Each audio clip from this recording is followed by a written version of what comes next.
এক গ্রামে থাকত বকুল মিয়া। বয়স ৪০-এর কাছাকাছি, পেশা নেই, কাজ নেই, কিন্তু আত্মবিশ্বাস আকাশচুম্বী। গ্রামে সবাই বলে বকুল মিয়া হলো একেবারে চালাকের ভেতরে বোকা। একদিন বকুল মিয়ার মাথায় আইডিয়া আমি হাঁস পালব, হাঁস বিক্রি করে লাখপতি হব। তাড়াতাড়ি বাজার থেকে একটা হাঁস কিনল। বাড়ি ফেরার পথে হাঁসটা উড়ে গিয়ে পুকুরে নেমে পড়ল। বকুল মিয়া হাঁকডাক করে বলল, এই যে হাঁস, আমি তোকে কিনেছি, তুই আবার বিনা ভাড়ায় পানিতে নামবি কেন? পুকুরের পানি থেকে সে এক বালতি ভর্তি করে নিল আর হাঁসকে বলল, শোন, পানির ভাড়া ১০০ টাকা, কালকে পরিশোধ করবি।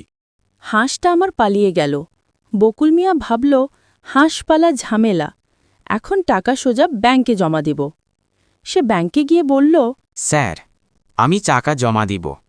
কত টাকা? বকুল মিয়া পকেট থেকে ৩টে ভাঙা কয়েন বের করল। ব্যাংকার বিরক্ত হয়ে বললেন, এত কম টাকায় কি হবে? বকুল মিয়া গম্ভীর হয়ে উত্তর দিল, কম হলেও চিন্তা নাই, আমি প্রতিদিন জমা দেব, একদিনে কোটি টাকা হয়ে যাবে।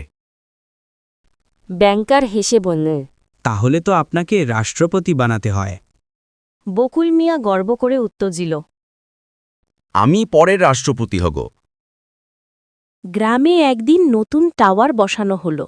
সবাই বলল, এখন নেটওয়ার্ক ভালো হবে।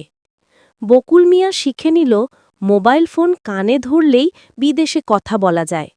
সেই মোবাইল নিয়ে চিৎকার করে বলল, হ্যালো লন্ডন, আমি বকুল মিয়া বলতেছি, ১ কেজি মাছ পাঠায় দেন।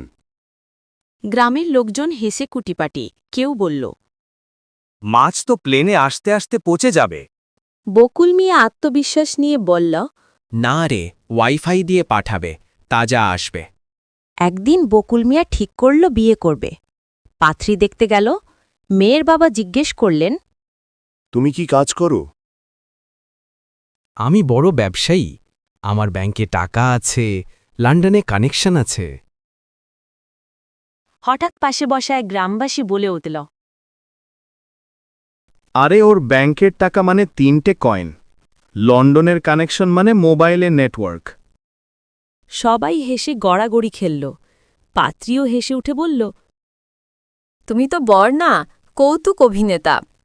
শেষ পর্যন্ত বকুল মিয়া কোনো ব্যবসায়ী হল না, রাষ্ট্রপতিও হল না, কিন্তু গ্রামে একটা জিনিস এসে সবার প্রিয় হয়ে গেল।